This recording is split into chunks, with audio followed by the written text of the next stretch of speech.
do with periods, all of the things that are wrong are normalized. So we're kind of told that it's normal for it to be painful, or it's normal for it to be heavy, or even irregular, or whatever the case. So what would you like a woman to know if she's in her reproductive years and she's considering embarking upon the journey of conception in the next few months or so? In order to get pregnant after ovulation, we need to have about 2 weeks between ovulation and your next period. Tell us more about the term charting. What does that mean? What can they do? Something I would love to touch upon, and I know you're the expert on the topic. What matters? Timing or frequency? So if you just have one random active intercourse over the course of your cycle, the chance for pregnancy was something like between 1% and 3%. Today on the podcast, we are going to talk about our periods, the pill, misconceptions about contraception, and fertility awareness with cycle charting. To do so, I am so delighted to have brought to you a world-renowned expert on the topic.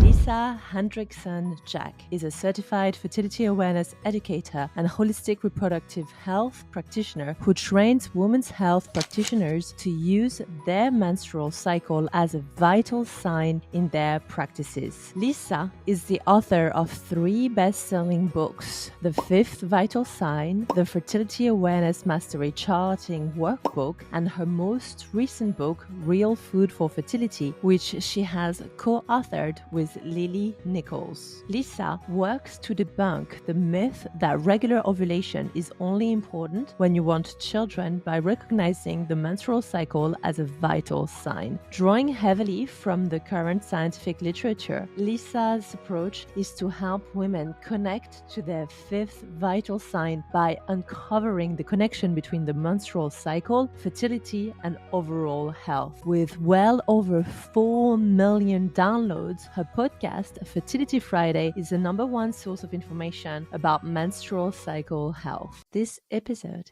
is brought to you by our very first show sponsor, capturebee.io.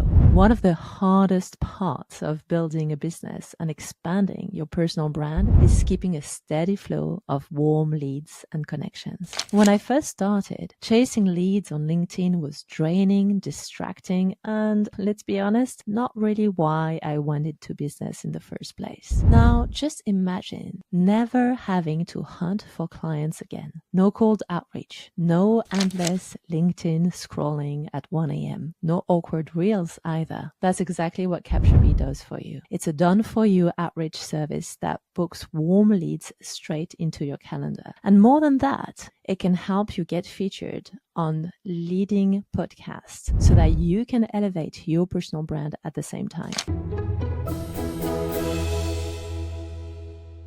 Hi, Lisa. I am so excited to have you on the show. I've been listening to your podcast for quite a long time, so having you with me today is super, super special. Oh, thank you so much for having me. And I have to say, I love your background. I love the color coordination. So can I just make a little call to action? If anyone is listening to this podcast, I've got to stop you right now. Stop driving, stop shopping. You want to watch this. Is that fair to say?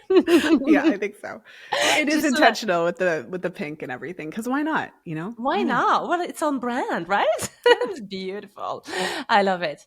So, Lisa, why don't you tell us what you do and who do you do it for? Oh, that's a great question. So I have done a lot of things. I feel like my career has shifted a little bit, but currently what I've been doing the most is helping women's health professionals to use the menstrual cycle as a vital sign in their practices. So I did start by working with women one-on-one for many, many years and in group programs and teaching fertility awareness cycle charting. And so, for a lot of women, the first step is just understanding how to tell when they're ovulating and how to predict when their period is coming. But that, of course, then morphs into some women wanting to use that knowledge for avoiding pregnancy, some women wanting to use that knowledge to conceive, and, even on a broader scale, using the menstrual cycle as a vital sign. Because when we start tracking the cycle and when we start paying attention, when we start to see cycle irregularities, that can actually provide a lot of information about what's going on in your body. So that's essentially what I do. And I love that you just said that, Lisa, because when we hear this, we think about many other vital signs, but The fact that we menstruate being a vital sign, that could be the first time listener are hearing that today. Tell us more. Well, yeah, it's so interesting. So the common vital signs that we're aware of would be things like our blood pressure or our heart rate or body temperature, things like that, which when you go to a doctor and they measure your vitals, they're not only getting some general information about how you're doing, but for example, if your blood pressure was low, they're also going to know that there's a few things, specific things that could cause your blood pressure to be low, just like as if it was high, or if you had a fever or something like that. And so when we look at the menstrual cycle as a vital sign, and there are professional organizations that are calling for this, like ACOG has put out many years ago a statement that we should be considering the menstrual cycle as a vital sign. And in that paper, they were looking at teenagers, they were looking at youth, and they were identifying that when the menstrual cycle is off, if the cycle is too long, if the cycle is missing, if there's a variety of different issues with the cycle, then it can be providing this additional information because, and practitioners should be looking at that. And so to give a quick example, I mean, for women of reproductive age who've stopped menstruating completely, that's often characteristic of hypothalamic amenorrhea, for example.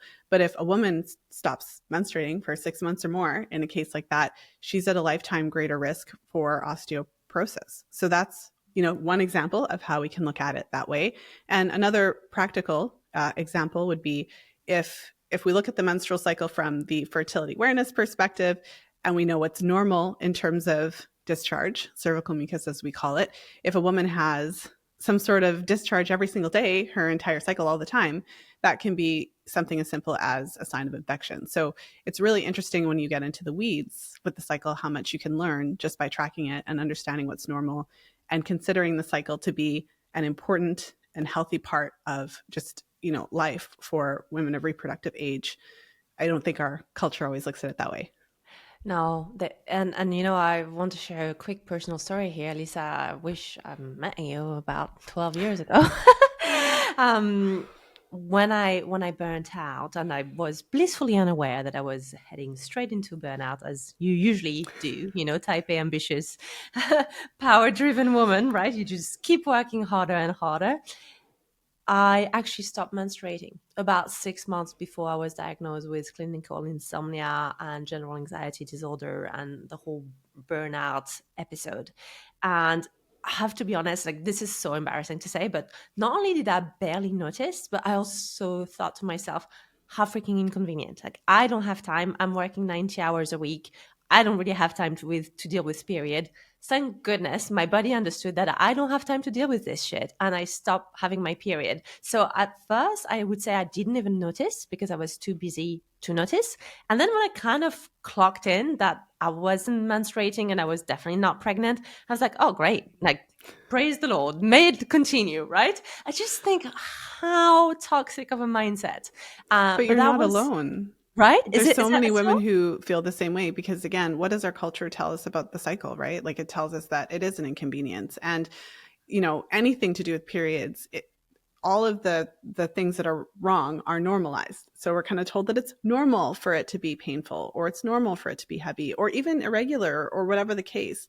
So yeah, I don't think you're alone in that at all.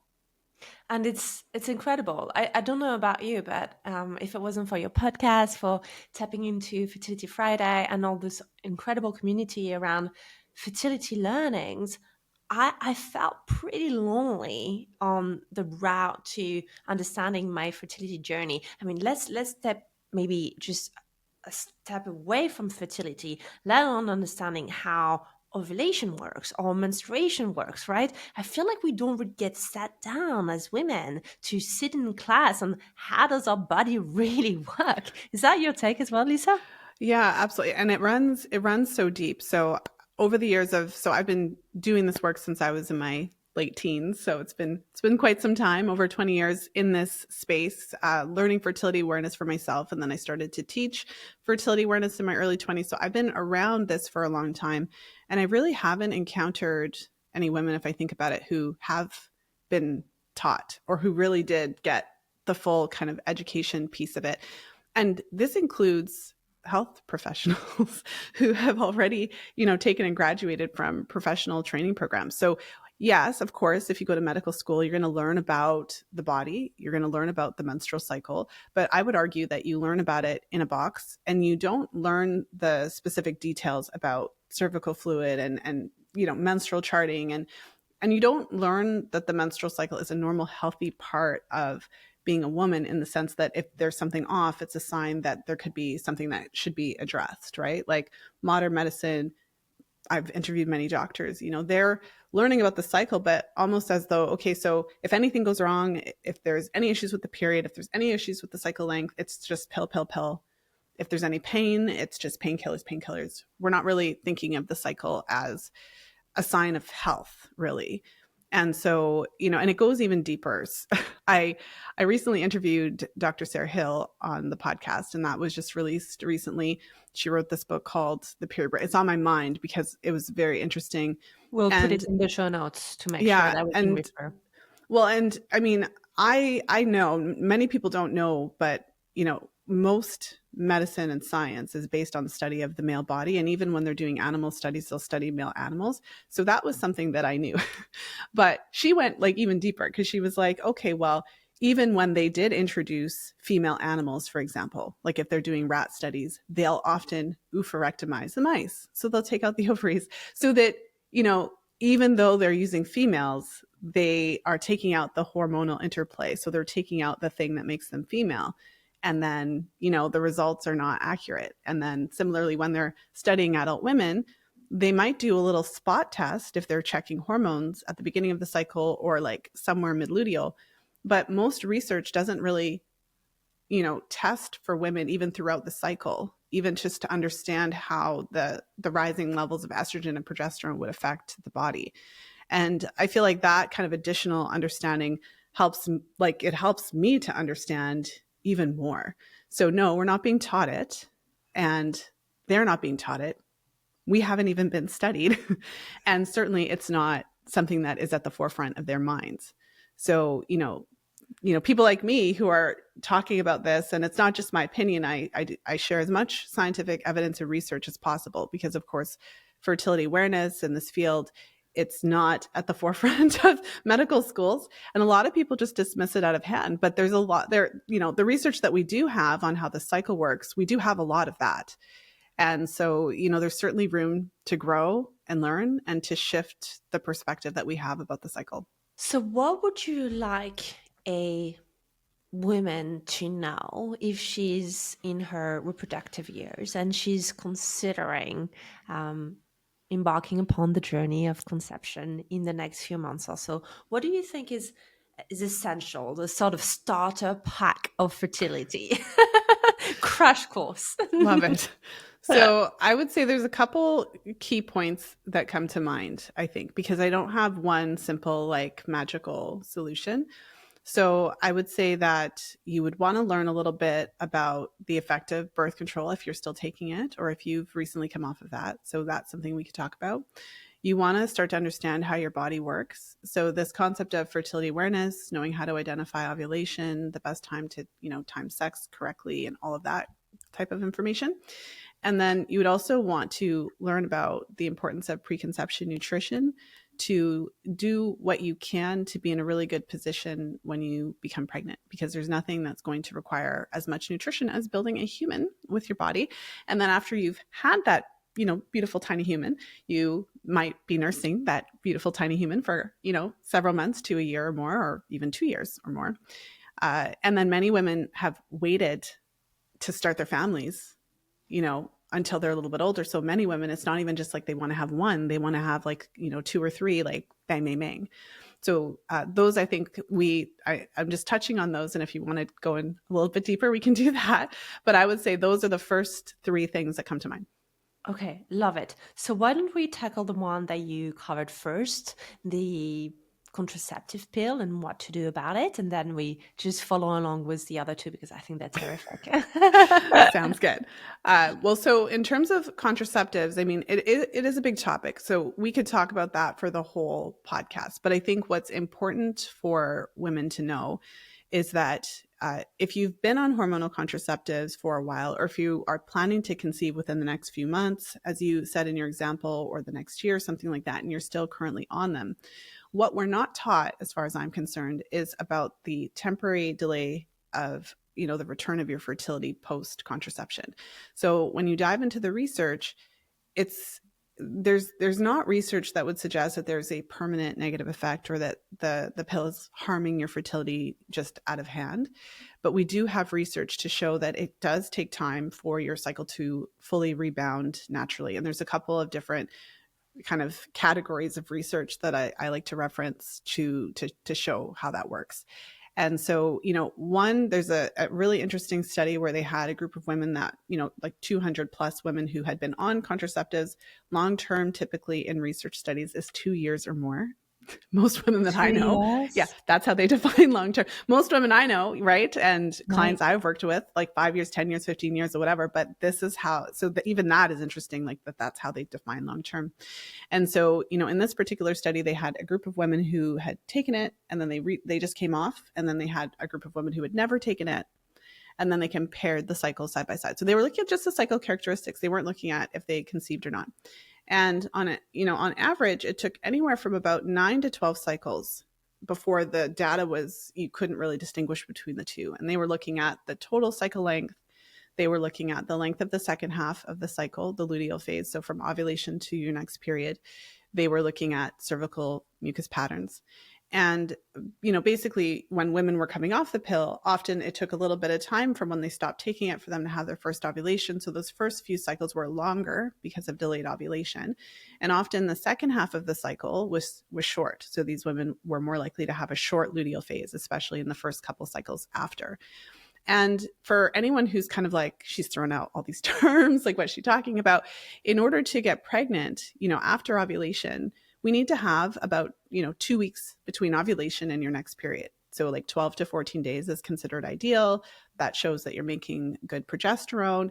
And if you are having your period, like 7 days, 8 days, 9 days after you've ovulated, it's possible that even if the sperm met the egg, that it wouldn't have time to implant. So we actually need that 2 weeks for the implantation to happen. So that's one way to look at it. Just looking at the cycle and saying, wow, it actually takes several months just for the cycle to totally normalize and kind of organize itself. There's different research that looks more specifically at time to pregnancy. So there's other studies that will, look at how long did it take to conceive. And I was teaching this in my program recently. And what I was telling our practitioners was that you have to really look at the research. These days, what they often do with studies is they'll have a group of women who've just come off the pill. And so they'll look at, what percentage of those women conceived within a year. And so what's interesting about that study is that, first of all, if you read them, any woman that had any issues, so for example, if she had irregular cycles, painful periods, like any kind of extraneous factors that many women are literally put on the pill for, they are excluded from the study. So let's just note that. And then the second thing is they're not providing you like a month-to-month breakdown for the most part. Most studies aren't doing that. They're just saying, okay, 78% of women conceive within a year, good to go. And so they're able to kind of say that it's fine, there's no issue. But what do we know? As soon as I said that, your eyes lit up. So it's like, we know that a lot of women are put on the pill for these problems. So, you wouldn't have been in the study. And we also know that a lot of women have been putting off conception for a long time, waiting for that perfect time, waiting for that perfect partner, their job, everything to line up. And, we've also been taught that we can get pregnant any day of the cycle. So a lot of us are going through our lives like totally terrified that we could get pregnant at any time. And so there was a study that I found that actually did a breakdown of month over month, how long it took for women to conceive coming off of a variety of different contraceptives. So the women who use condoms on average would conceive within 4 months of stopping. And obviously condoms are non-hormonal, so there's no like transition phase. You just take it off.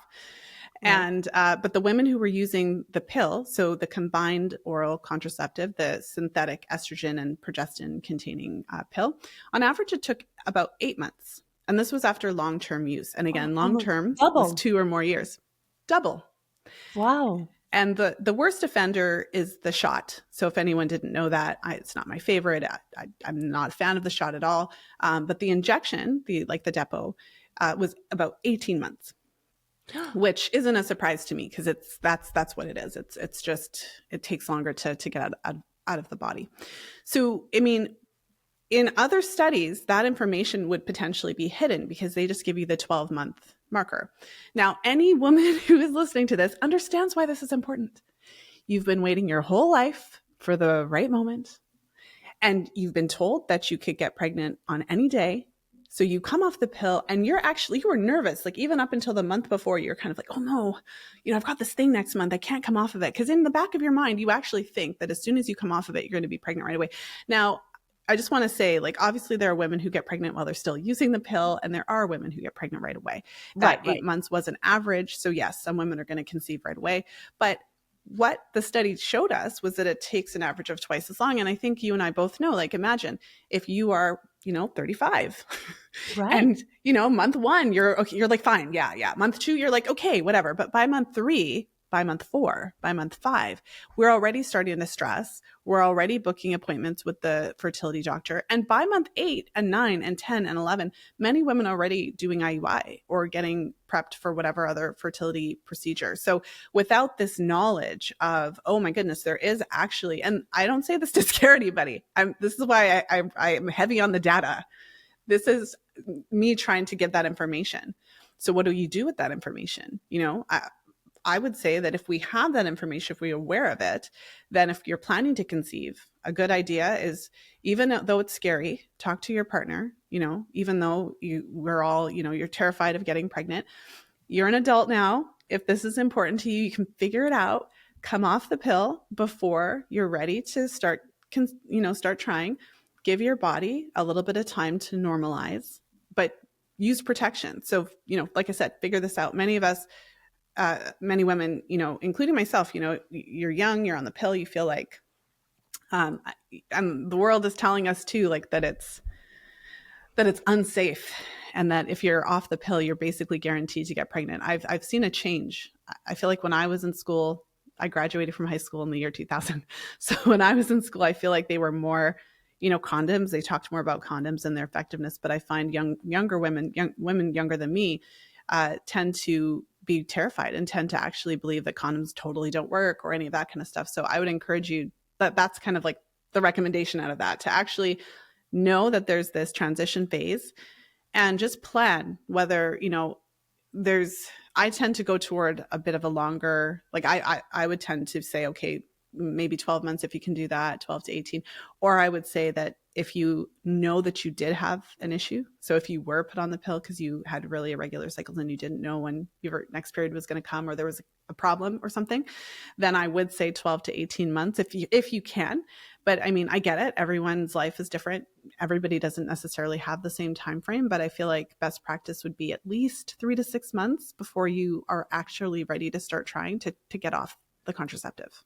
I love that you said that, Lisa, and I'm really glad. And that is advice that I actually heard, not quite as explicitly and certainly not in that level of detail, but I was advised that, the pill, if your long-term plan is to have a baby, may not be the best thing to do. So I'm quite grateful. I actually stopped quite early on, and I thought, well, I'm just going to play the safe game. So I remember the thought process was, it was my 30th birthday, and I just navigated a terrible divorce, and I thought, right, it's going to take a little while before I meet, Mr. Right again. So just got divorced. So let's be realistic here. My pregnancy in my 20s, the ship has sailed, not going to happen. So I need to play the safe game.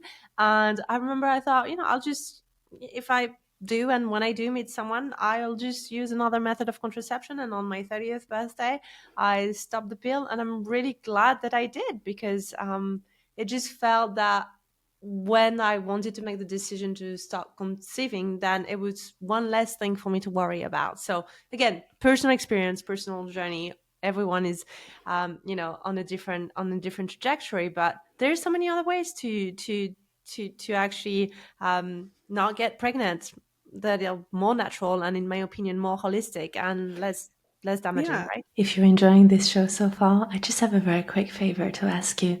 Could you go ahead and click the follow button or the subscribe button?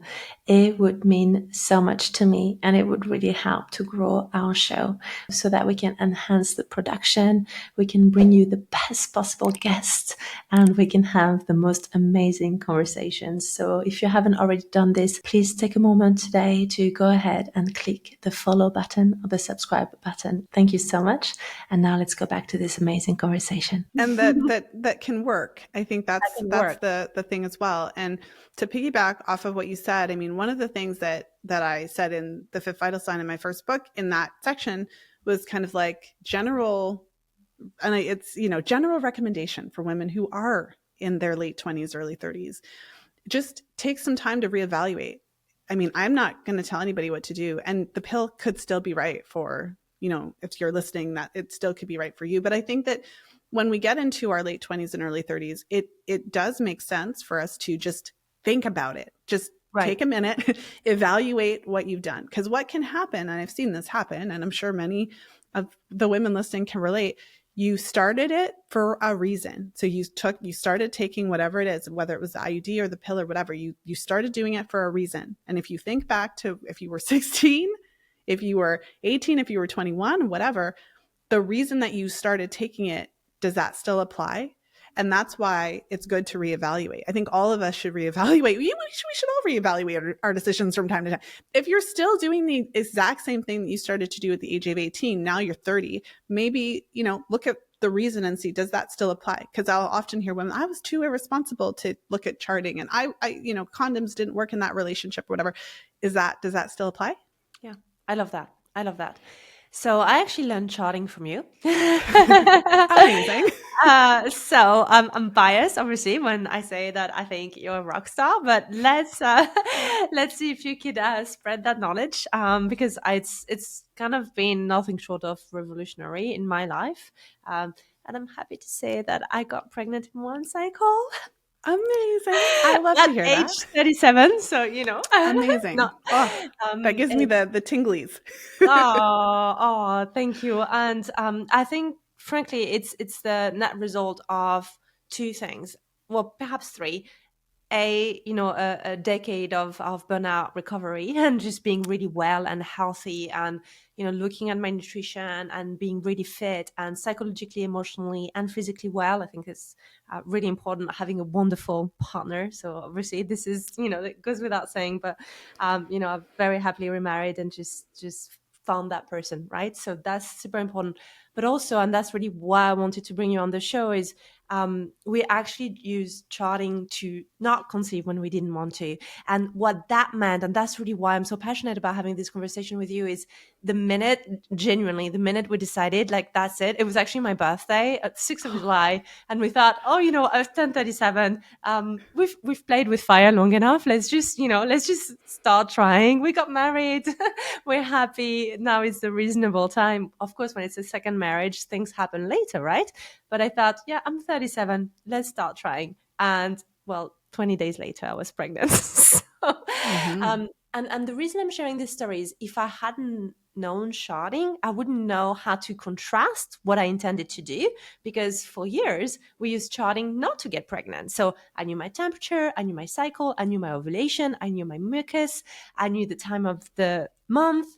And that meant that what I did is I applied everything I did for years not to get pregnant, and I got pregnant with ease, right? So tell us more about how empowering that can be. And if it's the first time a listener is hearing the term charting, what does that mean? What can they do? Well, so that's a big question. And so you might have to re-ask me some of the questions that I missed. Fine. So feel free to jump in. I love what you shared, because ultimately that is my goal. I mean, I don't mean you specifically, but I mean that whole concept, everything that you described. And if I break down what I mean by that, there's a lot of talk about feminism and what does it mean, right? And this idea, and a lot of when we're younger, I feel like it's this thing of like, I don't have to get pregnant if I don't want to. And I feel like the whole focus of it is not getting pregnant. But like, part of the world I want to live in is that we actually have real choices. And that includes getting pregnant when we want. So in my perfect world, I would also like for women to be able to conceive easily when they're ready, because that's what our bodies were meant to do. right? And if we're not provided with the education around that, then so just flip your scenario. So imagine if you didn't know about charting and you didn't decide to come off the pill and you didn't know all this information. I've interviewed not interviewed, but had many conversations with women who, like when you have that, like that voice that's kind of telling you like, well, so I've had all these women that will, so I went to the doctor, like 3 months before I was going to get married because I had this feeling. I've been on the pill for 20 years. I didn't know what my cycle was going to be. And I went to the doctor and I asked, should I come off? And my doctor was like, no, you're fine. Like when you're this, just come off when you're ready to try and it's fine. And I always say, wait a minute, you had this feeling like in your gut strong enough to cause you to make a phone call to your doctor. And then like you like got up that day, took a shower, got in your car or the bus or whatever, like went across, like this feeling was strong enough for you to walk, march your little self all the way over to this doctor to ask for permission, which is a whole other thing we could talk about. Why are we asking our doctor's permission to come up? But anyways, and only for that person to basically tell you no. So a lot of us do kind of have the sense, but if I go into your scenario, imagine if you had, you woke up, it was your 37th birthday, you decided I want to have babies now, but instead of understanding everything you did, you just stopped taking the pill then. So in my, practice, what you mentioned is, of course, a big part of what I've done, over the years, I have taught hundreds of women face to face, and obviously like via the podcast and the books, like there's many more out there who've learned to use fertility awareness, this knowledge and understanding for birth control. So, I teach this method, and what I've seen is that scenario play out, but on both sides. So I've worked with many women who they drank the Kool-Aid. They came off the pill when they were still like terrified of getting pregnant. They're not ready, but they know they want to start their family in a year or 6 months or 2 years or what have you. So they, come off the pill and they're seeing their cycle change. It's not optimal right away. We just talked about that. They're seeing, mucus patterns that are weird and cycle lengths that are weird. But in month 6 and month 7 and month 8, it starts to slow down. Like it starts to, like the abnormalities start to slow down and they start to see a pattern. And while they're doing that, they're also focused on their nutrition. They're learning about their nutrition. They're eating those organ meats, which I'm sure we'll talk about. They're learning about all these things, right? And so they're replenishing the nutrients that we know from research to be depleted on the pill. Things like folate, B12, kind of important, right? But they're doing all of these things. Just a tad. Well, and so, Lisa, why do we want that? Right? I wonder. So they're doing all of these things. They're empowered to do all these things. They're avoiding pregnancy. They're learning to tell when they ovulate. They're learning about their fertile window. It's an evidence-based method. I know there's a lot of talk about that. We could talk about, but there are evidence-based strategies to make this work. And, the method that I teach, when used perfectly, does have a high efficacy rate, 99.4%, when used perfectly, and you'll get better results when you're working with an instructor, but just to put that out there. And so, I've also worked with clients who they came off the pill, they followed the doctor, air quotes, instructions, right? And they're trying while this is happening. So imagine these two scenarios, right? Like one woman has come off the pill, but she's not trying. She's still kind of, concerned about the cycle irregularities that she's seeing, but she's watching it play out.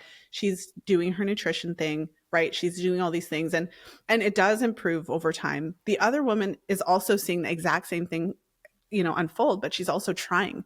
And every month she has this additional stress, especially if the conception doesn't happen right away, right? So I know that was like a really long thing, but this is why it's so important to me. This is one of the things that, because like I said, in my perfect world, we should also be able to have children when we're ready. And in order to do that, we have to kind of overcome a lot of this lack of information that we just haven't been given the information. So that was a big preamble. In terms of the charting piece of it, I mean, from a very basic standpoint, we're learning how our body works and how our cycle works.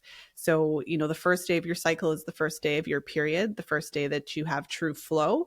So, some women will have some days of spotting before they start their period, but we consider day 1 to be the first day of your true flow. And anyone who's had flow will know when it starts, when the tap turns on.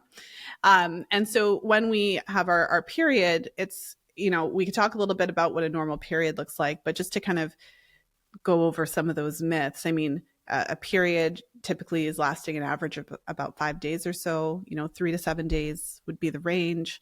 And while pain is really common, I would say that any pain that is moderate to severe requiring the use of Advil, it's inflammation. We should be looking at that. If we look at the menstrual cycle as a vital sign, we can't just because it's common doesn't make it normal or optimal. Our lives are very stressful, our modern day lives as busy women, right?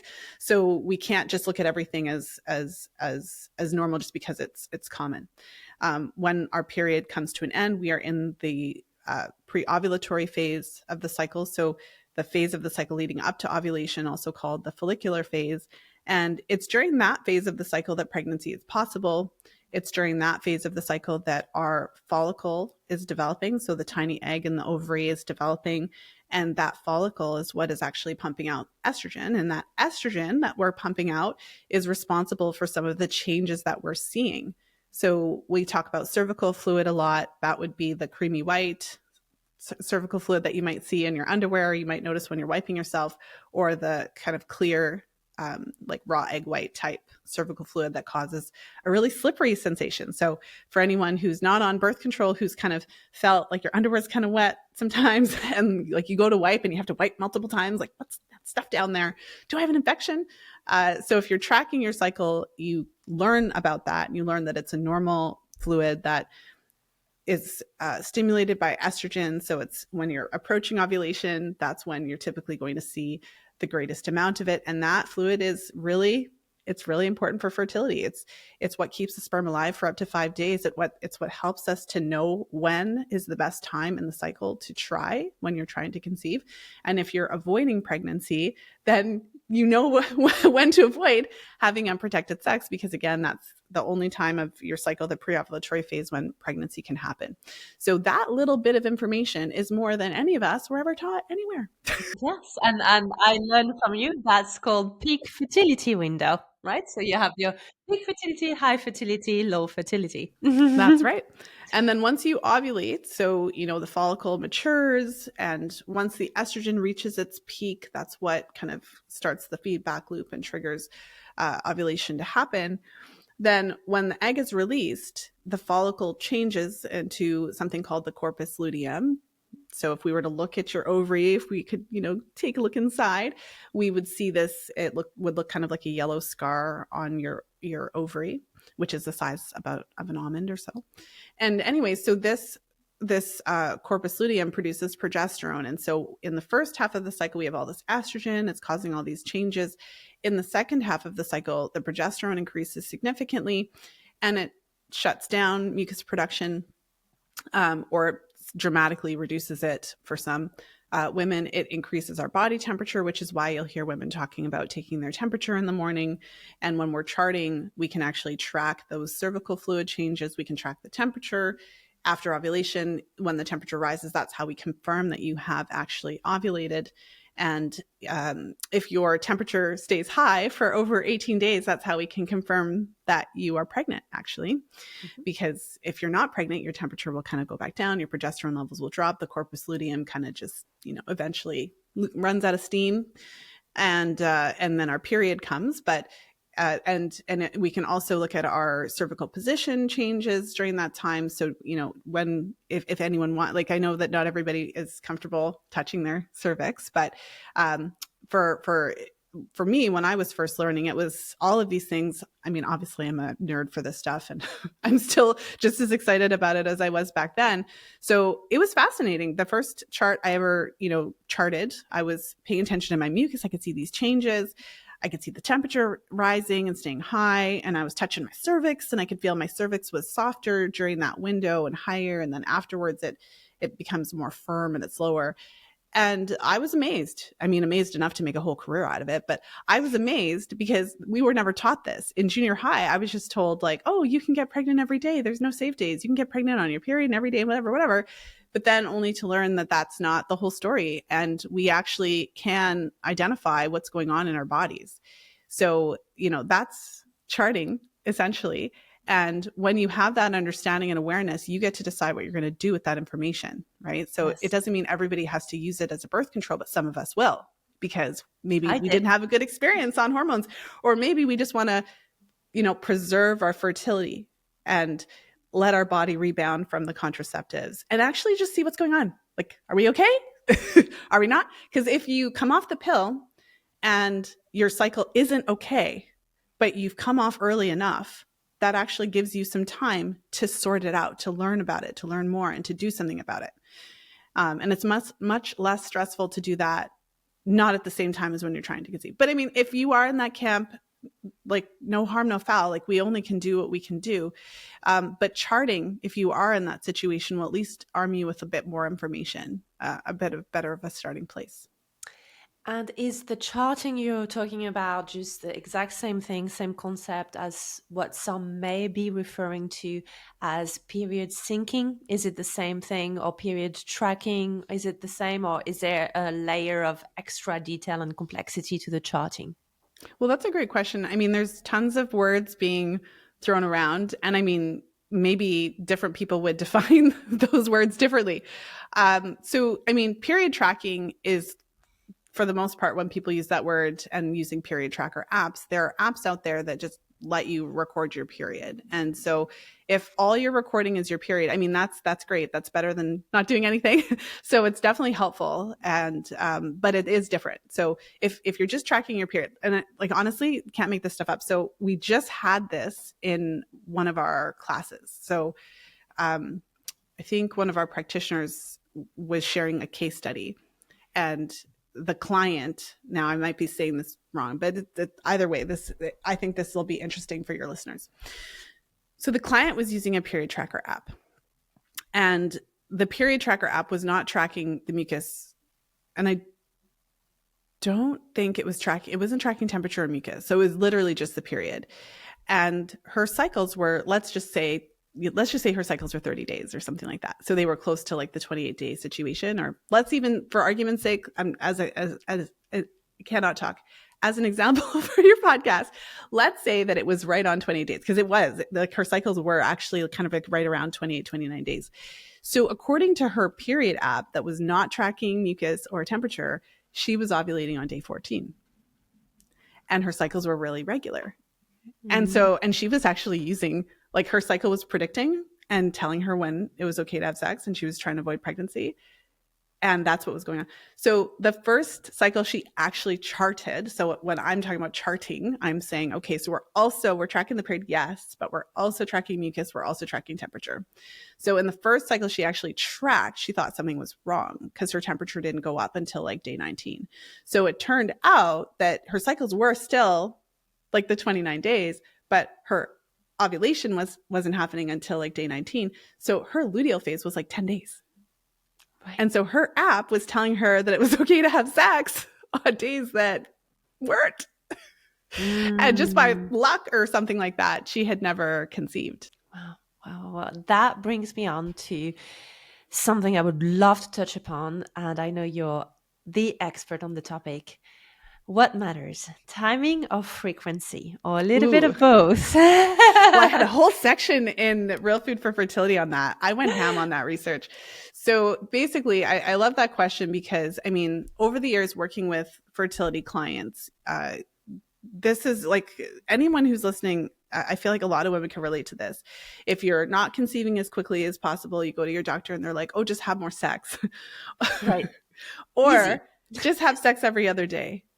Or I had a client, you can't make this stuff up, and her doctor was like, yeah, do it as many times as you can, like even like 5 times a day. As you do, right? Right, You're busy. Yeah. Your husband is busy. We all have time to do it 5 times a day. I like sex, with my husband as much as the next girl, but like, come on. Like, you know what I'm saying? Like, come on, really? Like, is this sustainable, useful advice? So instead of me just being like out of hand, like talking on my neck, I decided to look and see if I could find what the research actually had to say about this. And I found some really interesting studies. And I'm always like, who thought of this? And like, who agreed to this, right? So they have these men One study had these men and they were ejaculating daily for like 2 weeks. And they would, they would test the semen, every day to see what was going on. A different study had the men ejaculate 4 times a day.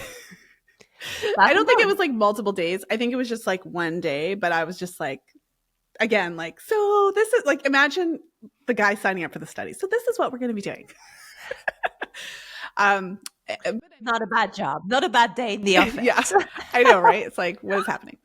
And so the reason why this is relevant because there is some truth to this advice. Women are often told to have sex every other day, and that's because, and I'll caveat that every person on earth doesn't need to necessarily follow this type of advice, but there is a growing number of men with lower semen parameters.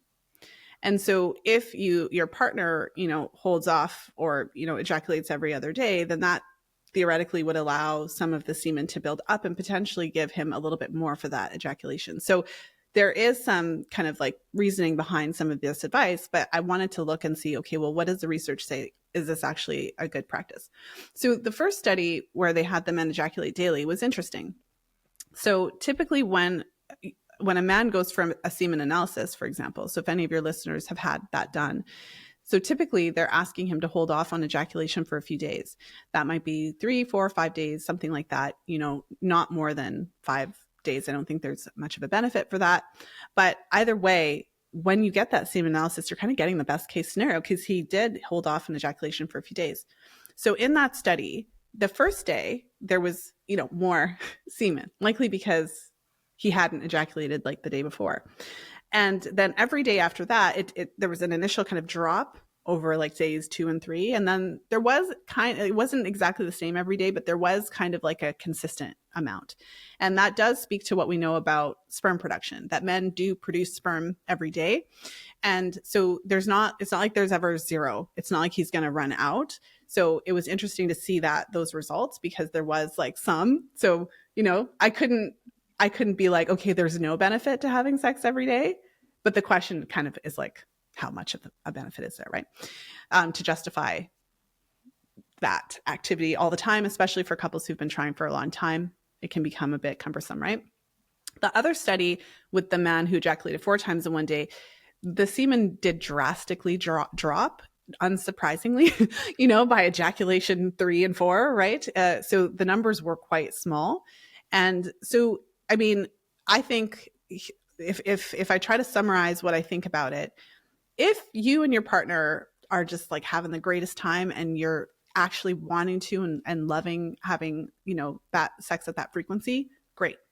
But if you're not and you're looking for a more sustainable approach based on evidence, what that research showed is that I don't, especially the multiple times a day, I don't think that there's enough research to justify that because there's a significant drop. Even and in terms during peak ovulation or during peak fertility. Well, I'll get to that because Okay. I pulled a whole bunch of studies for that section. So these are just kind of like, is there sperm every day? Is there any justification for this? So theoretically, it's not like it's going to harm. So if that's what you want to do, fine. But there's other research as well around it. And interestingly, there are studies that look at your per cycle chance of conception. So for example, like a average healthy couple has anywhere from like a 25-ish% chance of conceiving per cycle. Mm-hmm. So then, so we have this 25% chance per cycle. Do you think that if you have sex, like 20 times in the window versus if you have sex one time, like, I think that's kind of where it is. It's like, do you think that that's increasing your chance? Like, but it's about a 25% chance. Having more sex doesn't give you, like, it's not like now you have a 50%. Like, no, it's still a 25% chance per cycle. So roughly, with a healthy couple, it would take 4 cycles on average to get pregnant. Yeah, right. Remember the condom study? 4 cycles. Very different from what I'm hearing from a lot of my clients, a lot of my friends who are struggling with their fertility. I've had clients tell me that their doctors say it's normal after 1 year not to be pregnant, and it's after 2 years that you. So tell us a little bit more here. What's normal? What's the range? And of course, we don't want anyone who's not within that range to not feel normal as we're having this conversation, but we're just trying to actually normalize that conversation, right? Hmm. Well, so this I'll keep talking around this because it's kind of a big topic. So I'm going to get to those questions as well. The point that I came to, though, is that there was a study that looked at the chance of pregnancy from one random active intercourse, not timed. So if you just have one random active intercourse over the course of your cycle, the chance for pregnancy was something like between 1% and 3%. Wow. So that basically, like, in terms of timing frequency, the timing is essential. And I would say that accurate timing is more important than frequency, because it is possible to conceive based on just having sex one time in the cycle if it's timed correctly. There's another study that looked at the fertile window. So based on what the research has to say, the fertile window is about 6 days, and that would be the 5 days before ovulation and plus ovulation day itself. And we talked a little bit about cervical fluid and how it keeps the sperm alive for up to 5 days. So the cervical fluid plays a role in that. So, what's most important for someone who's trying to conceive is to hit the window. That's the most important thing. And interestingly, in the study that one of the studies that looked at that window, they did find that, so pregnancy was possible in the 6-day window, and the highest percent chance was the day before ovulation, essentially, which correlates most of the time with having the clear, stretchy cervical fluid in the highest quantities. There's other research that has, there's this one really interesting study that I always go back to, where they just taught women about their mucus. So in the study, the researchers taught them how to classify their mucus on a scale from 1 to 4, like least fertile to, I don't typically love to use that language, but maybe it's better to say least optimal to most optimal. And so, basically the clear, stretchy in the most quantity was like the 4, right? And just by doing that, these women had a higher chance of conception just by understanding that information. So, to settle the like, what do you do? And like, what is my recommendation? So, when I'm working with clients, I'm literally recommending that they chart their cycles so we can understand accurate timing. And a try is considered, like, I consider a try if you had sex one or more times in the window. So when you see that peak mucus and you're charting and you can start to see what your cycle looks like, having sex at least once in the window, and everything else is bonus. Got it. And Yes. I feel like, so that's practical. It's evidence-based. I've seen it work. This is also in the context when I'm working with clients, typically to go back to what you said, people being told that a year is normal. So no, there's different ways to look at it. There is research that specifically looks at what they call fertility focused intercourse. That's what they call it in the research. So there's, for a general couple that's having sex just whenever, they usually say after a year, you should come in for, an examination or something like that. But when you understand your cycle and you're tracking and you're actually timing sex in that window, so you're literally, you can tell based on your chart when ovulation happens. So that would mean you're tracking something. So whether you're tracking your mucus or you're tracking your temperature, I know that ovulation strips are popular, but ovulation strips don't confirm ovulation. They're testing for a hormone that we release before. So they're telling you that you're likely to ovulate within the next 36 hours or so, but they're not actually then also confirming that you really did ovulate in that window. So is that the market method that you're referring to? Those are just the LH strips. Right. Yes. Yeah. Okay. Yeah, like the ovulation strips or the ovulation predictors. So for couples who are actually, like, they're tracking, they're timing, and they're having actual sex at the right time, 6 months, I would say after that, it would make sense to be checked out. So I think that makes a lot of sense.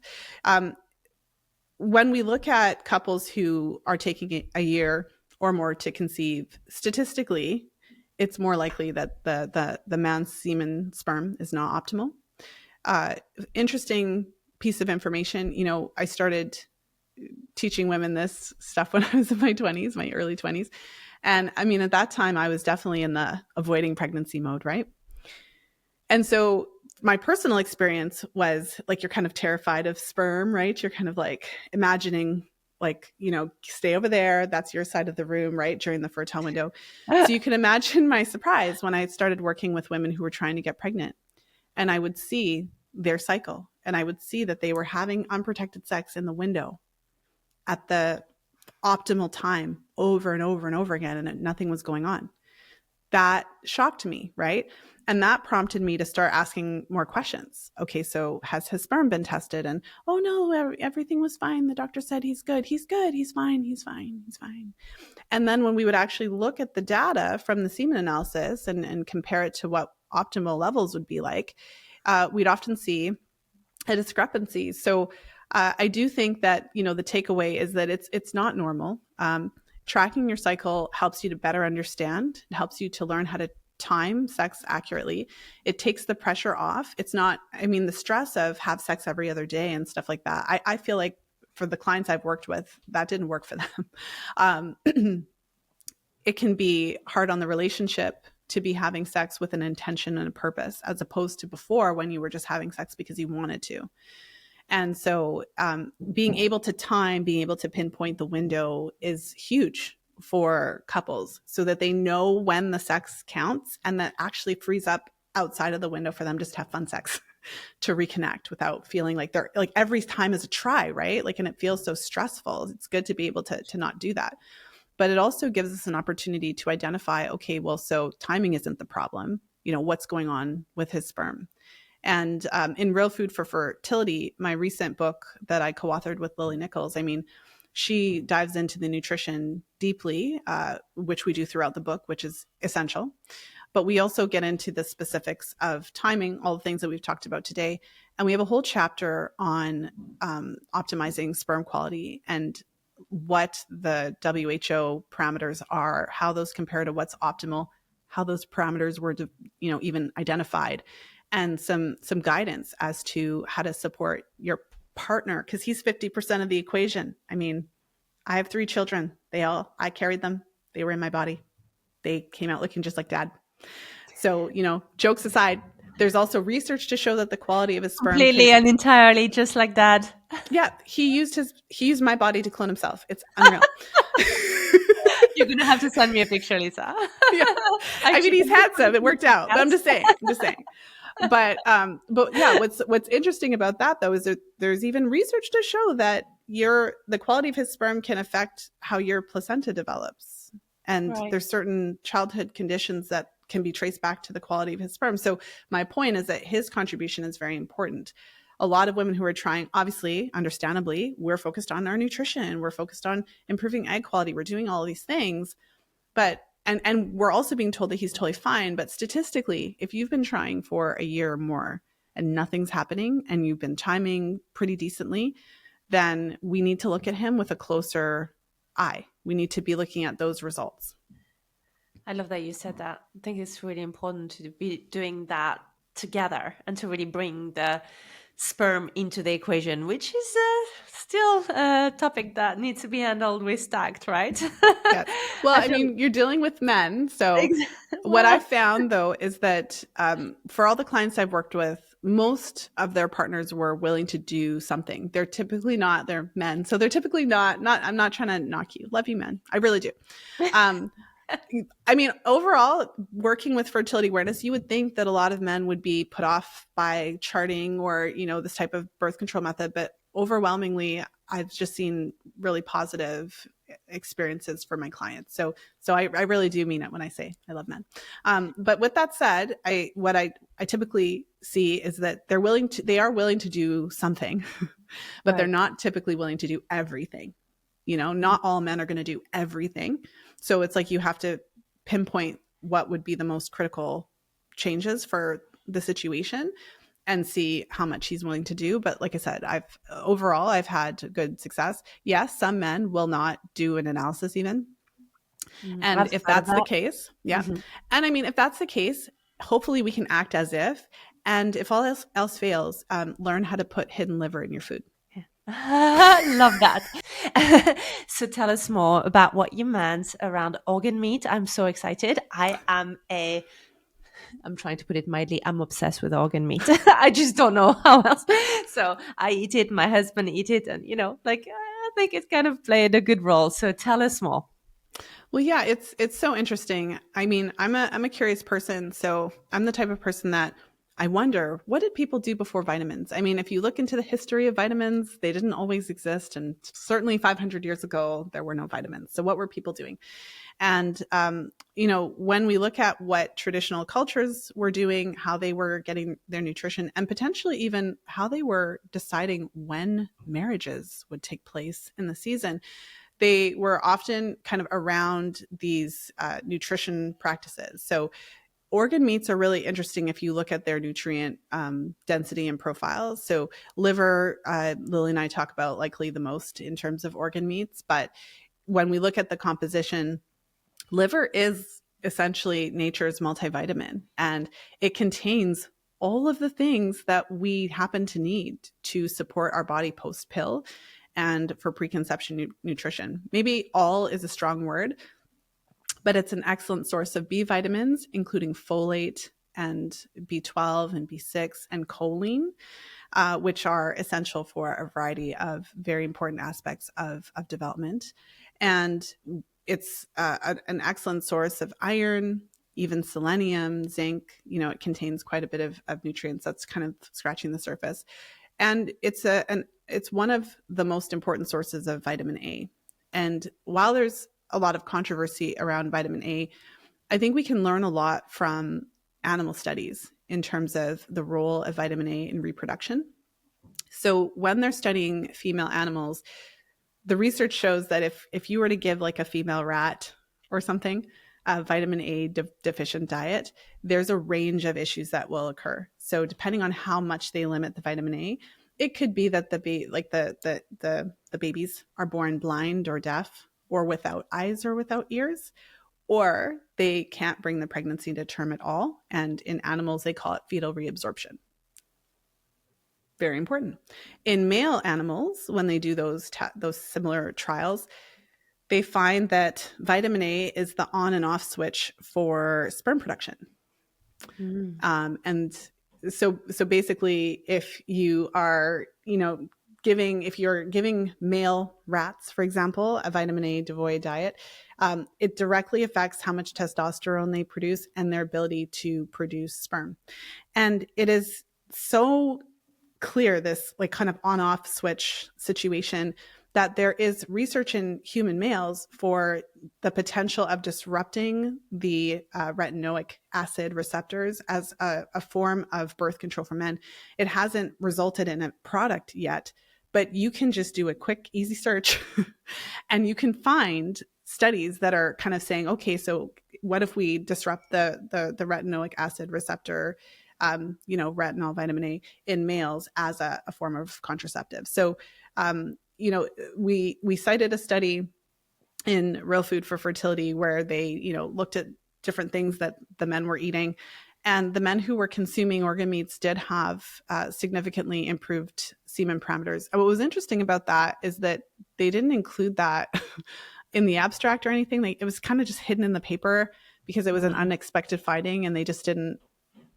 It's like they barely mentioned it, but it's right there. It was significantly associated with it. So, So, I mean, I would say that for the micronutrients, for the nutrition, we make a really significant case for incorporating that for both men and women, because many of us are deficient in whether it's B vitamins, where are we getting our choline from, where are we getting our iron from, and really, where are we getting our vitamin A from?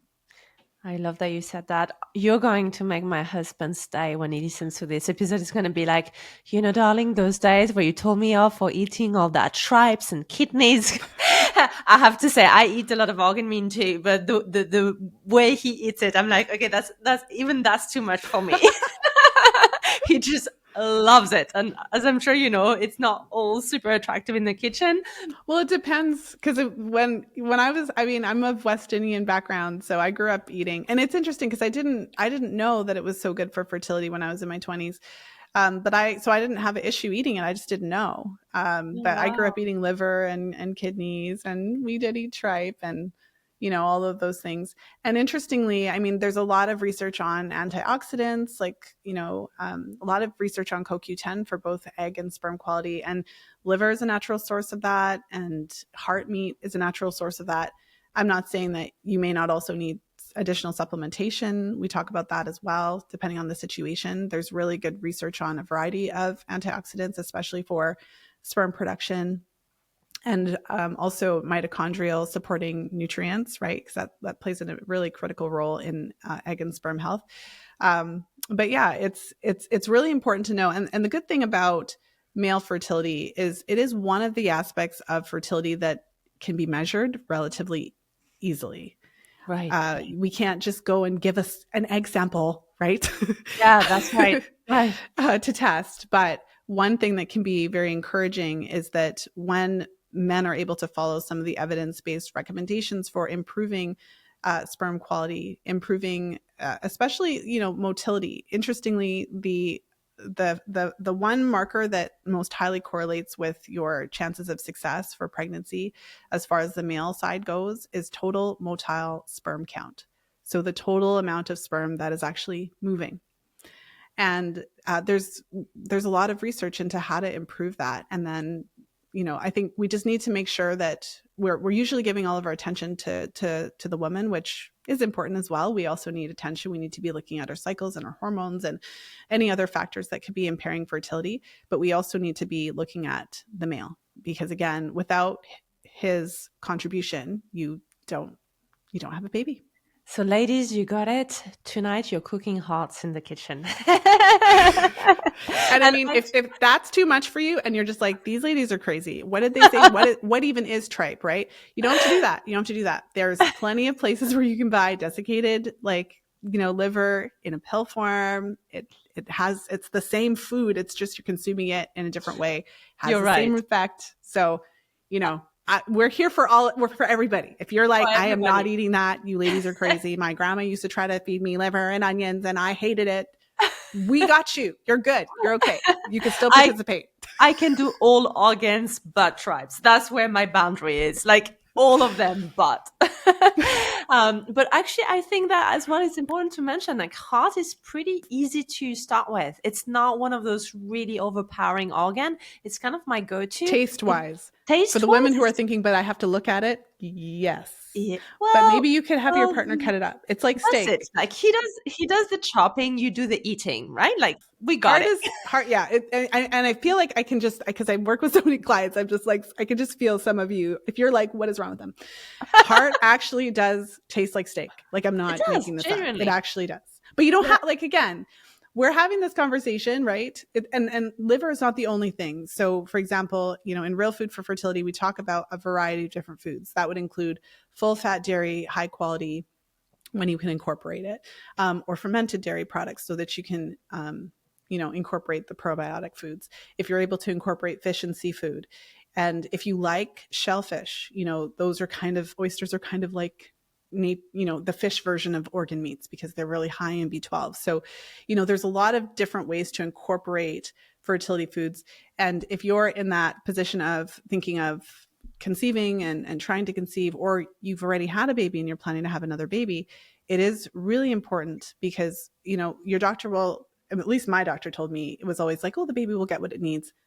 But is the mom, like, are we? Right. Because after we've had baby number 1, breastfed, baby number 2, it really takes a toll. And no one comes out on the other side of pregnancy fully nourished and totally good in terms of nutrition. So we really have to be paying attention to these things to make sure that we are in a good position, not just to have a healthy baby, which is very important, but also for us to have the energy and the reserves to be mom to our babies.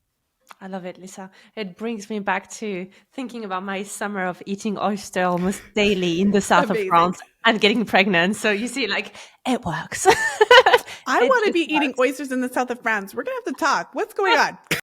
Well, we've got the organ meat, we've got the oyster, we've got the shellfish. Honestly, just go to France if you want to get pregnant. Yeah, That's it. Like, I'm all about food tourism. that's it. Well, we're going to talk. We're going to talk. Lisa, you've been a rock star. I knew that I loved you already, but I love you even more. So this has been terrific. Where can our listener get into your world? I know you have your wonderful books, your podcasts. What would be your favorite way for them to connect with you? Well, thank you so much for that, of course. So if you like podcasts, if this topic has been interesting to you, you can find my podcast, Fertility Friday. There's another podcast now with that name. So just look for the pink one, as we talked about initially. How dare they? But look for the pink one. So you'll find me in your favorite podcast player. And the books that we talked about, so Real Food for Fertility is my newest book, as I mentioned, co-authored with Lily Nichols. It's really the encyclopedia in a very friendly, conversational way. We break down a lot of data, but we do it in a very approachable way. And if you are, whether you're actively trying to conceive or you're planning to, or even if you are not, but you just want to optimize your cycle, that's the book for you. If you go to realfoodforfertility.com, you can get the first chapter free and get like a little preview and see what that's about. What else do I want to mention? For any women's health practitioners who are listening, whose minds were blown and you're wanting to be able to do this with your clients, like I said, that is the bulk of my work these days. And we have some great resources. So, I have a resource that we created for women's health practitioners to optimize egg quality. So if you go to fertilityfriday.com/egg quality, you will get your hands on that. And then you'll get to hear from me every now and then as well. Wonderful. And that's what we all want, Lisa. Thank you. Thank you so much for having me. If you want to be featured on industry's leading podcasts, you need to grow your LinkedIn presence and improve your personal brand, but have zero time to do it yourself. Capture B is your answer. I've been using it myself, and it's been just a game changer. So today, I want to share it with you. If you're ready to grow your business and personal brand without burning out in the process, go to captureb.io. Thank you for spending your time with me today and listening to this episode. Remember to subscribe so that you can receive weekly updates. And if today's message resonated with you, please remember to share it with a friend, a colleague, or a loved one who could really benefit from this episode.